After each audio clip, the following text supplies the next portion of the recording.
Hello, and it's Origin again. Yeah, I'm not gonna change games mid-play. So, it's back to the second part of the Wailing Blue for Hugo.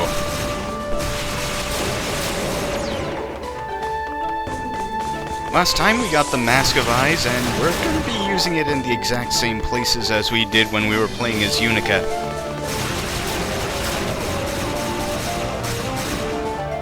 There isn't a huge amount of difference in the basic puzzle things you have to do between Unica's route and Hugo's route.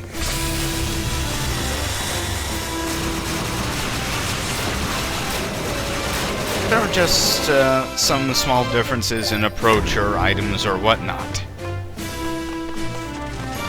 First off, though, bats must die.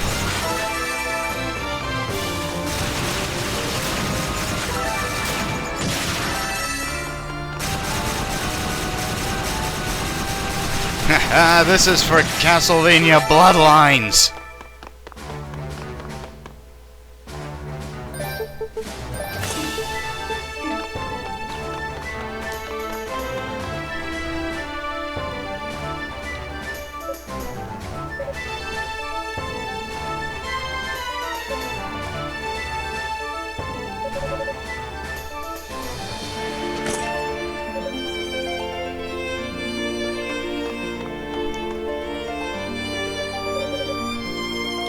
You know, there are times I begin to wonder whether or not Hugo was originally meant to be played first, because Hugo is the one who gives all the explanations to the magical traps and the altars that you find the artifacts on, whereas Unica is the one who is actually completely clueless about these sorts of things.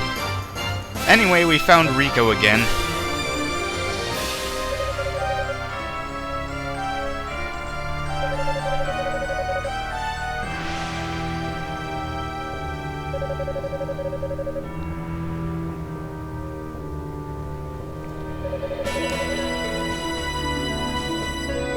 And Hugo is going to be surprisingly personable for this session.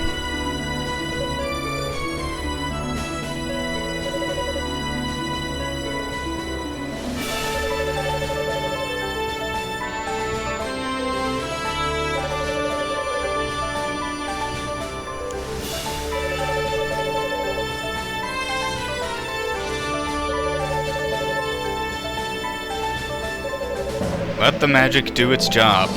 Worship the all-powerful magic. Magic!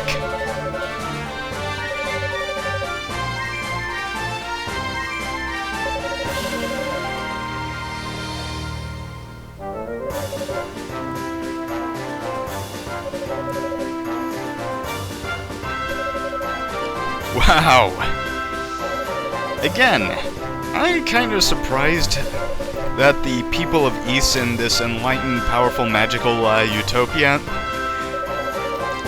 a lot of them seem to discount the idea that there are people living anywhere else but the island of Asteria.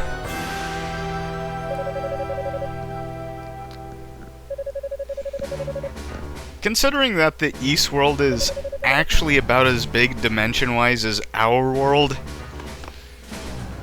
you'd think that somebody would come up with the idea of, you know, there might be people living in other parts of this gigantic globe.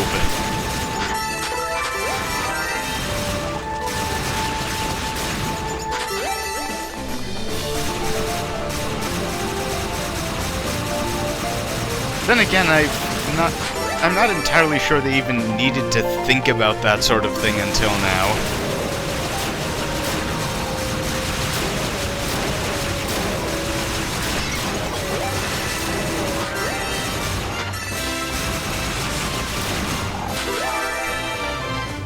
Because Ys tends to operate on slightly more historical timescales than a lot of other fantasy settings,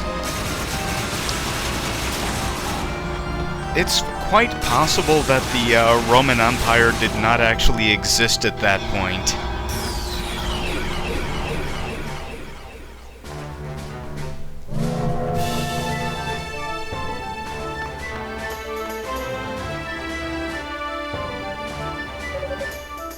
So, the trap has been disposed of. And if this is anything like Unica's route, we're going to be introduced to a couple of new characters at this point. Oh, hello, Miusha.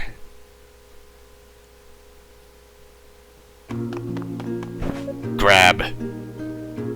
Hey now! Personal space! Little known trivia. The Fact family invented the shield magic to protect their personal space from clingy persons.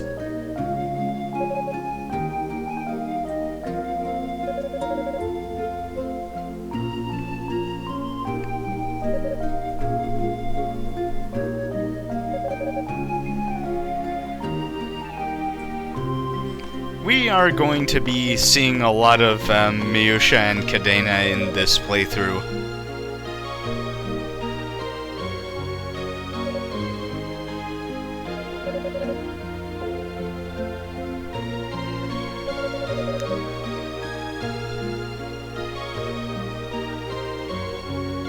I don't know exactly where Cadena sits in the Ys magical hierarchy, because all of that sort of thing is really very nebulous.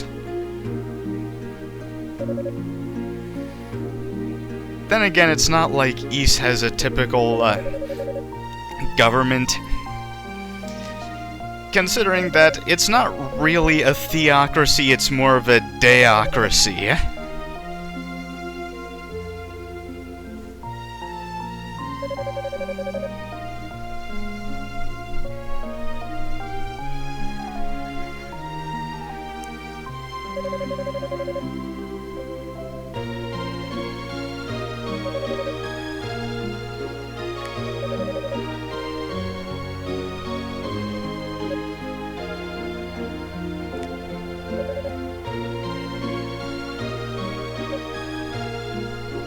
Of course I'll be fine, I'm a wizard!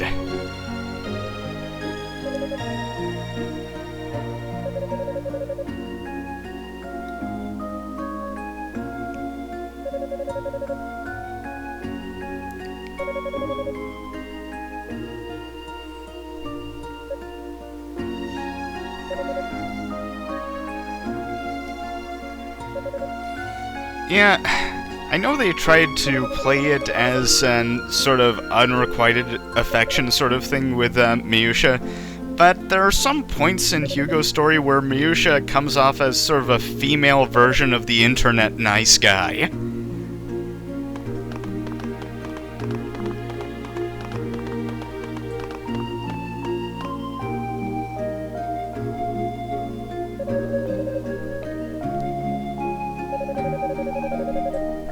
Yep, can't let the knights get in the way of the secret mission.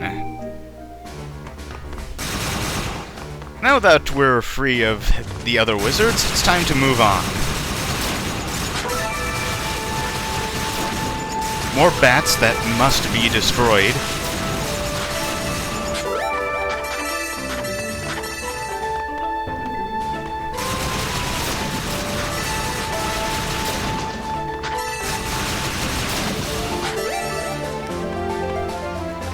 Yeah, Castlevania has its annoying bats, but Ys 1 has a boss that is made up of an infinite number of annoying bats and transforms into a giant annoying bat. Okay, something curious about Hugo's attacks. Even when the Golden Knights put their shields up, they can't actually block any of Hugo's attacks. They can block any other character's attacks, they can block skills and that sort of thing. However, these Shield Knights can't actually block Hugo's normal attack for some reason or another. I don't know exactly why that is. It certainly wasn't to make the game easier. I think someone was just asleep at the switch at some point.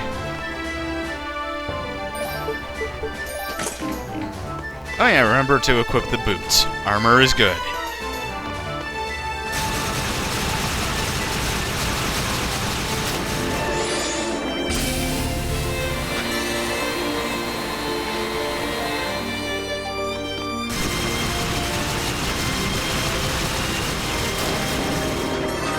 Another upshot of the fact that the knights will try to block attacks and Hugo's shots go right through them is that Hugo makes shield knights absolutely trivial.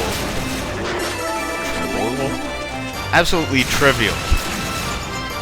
It's very easy to just plain pin them down in place and they can't really do anything at all to stop you because of the way their AI functions.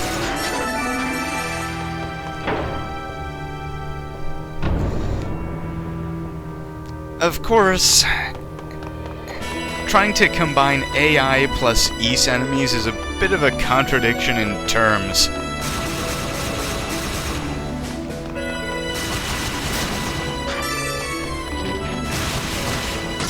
East enemies rarely attempt any sort of fancy maneuvers and are in general pretty rock stupid. Fortune summoners, this ain't.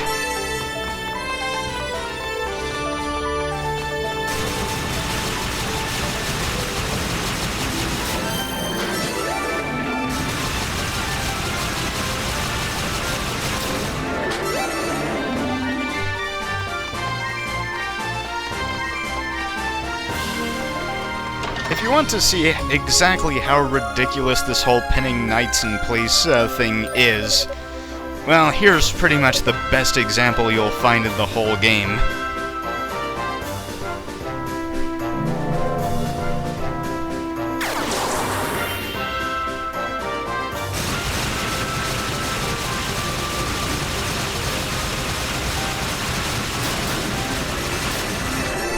And there you go.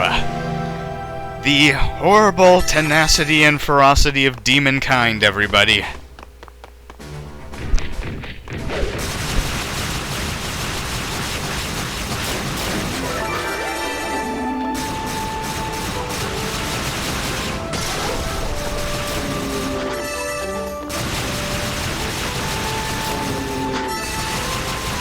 I think one of the harder things from Hugo's perspective when playing as him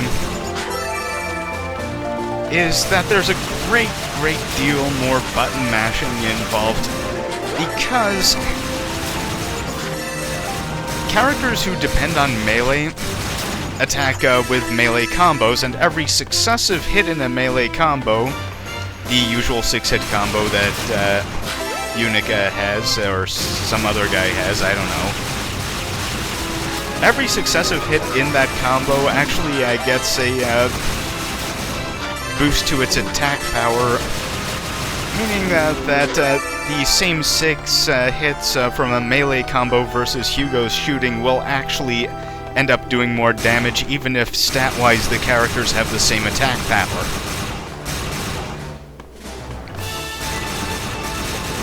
It's one of the reasons that there are boss fights that can take a fair bit longer when you're playing as Hugo than as, say, other characters.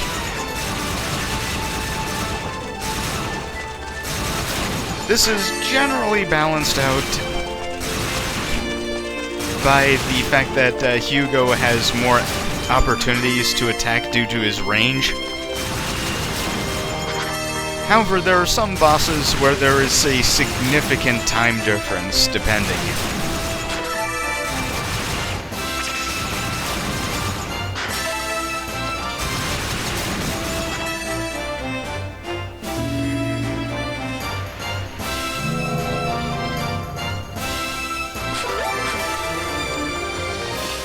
So, upgrades, save, you know the drill.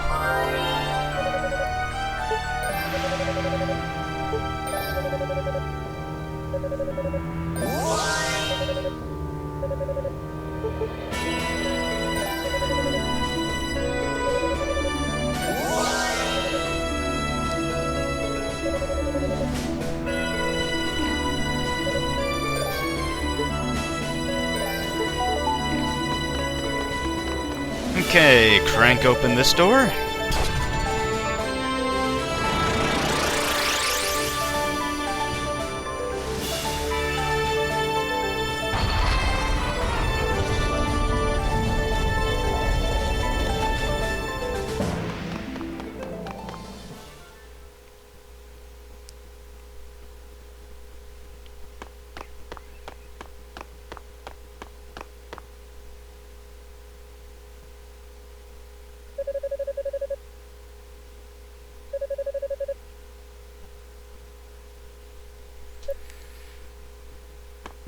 Yep.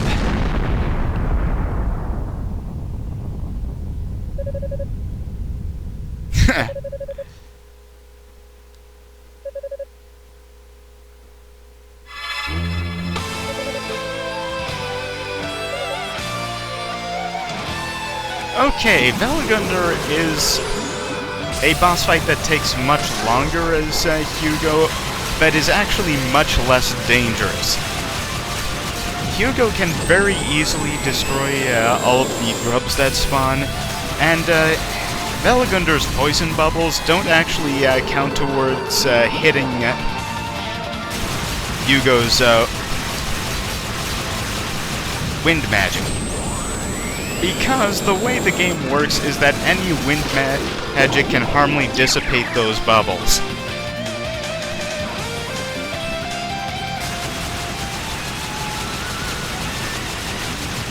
Because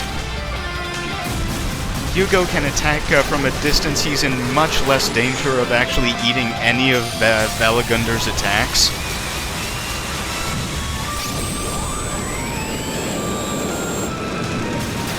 So the only thing you really need to worry about is the fact that the grubs can actually nibble Hugo's shield to death, causing it to drop at sometimes unexpected times.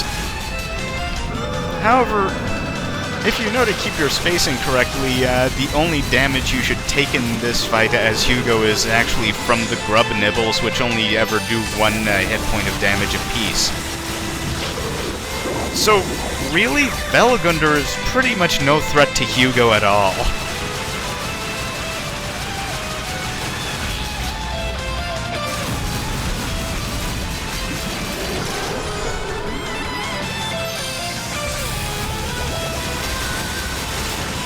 The only real difference is that Hugo will have to score quite a bit more hits on the lower face before the brain case opens up due to the aforementioned loss of damage from not getting the melee combo damage bonus.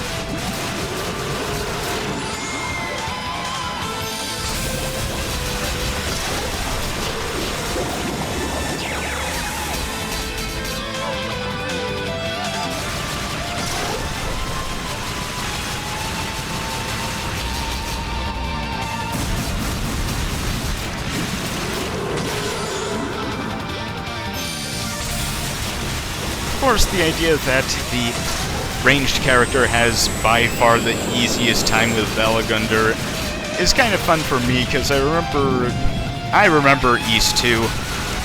Ranged was the only way that Adol could actually hurt Velgunder in that game.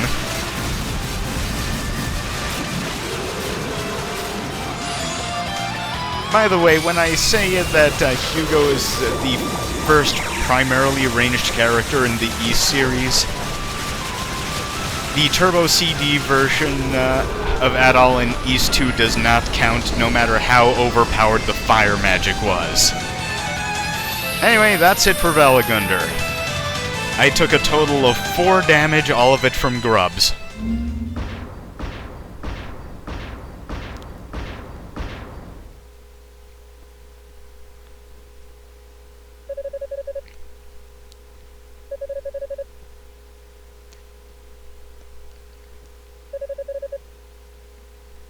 Indeed, Hugo.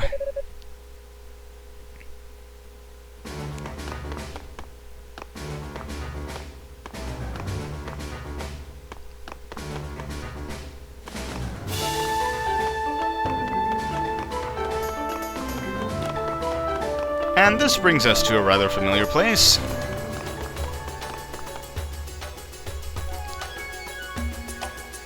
So, that's it for this session of East Origin. I will be seeing you next time, where Hugo has to swim.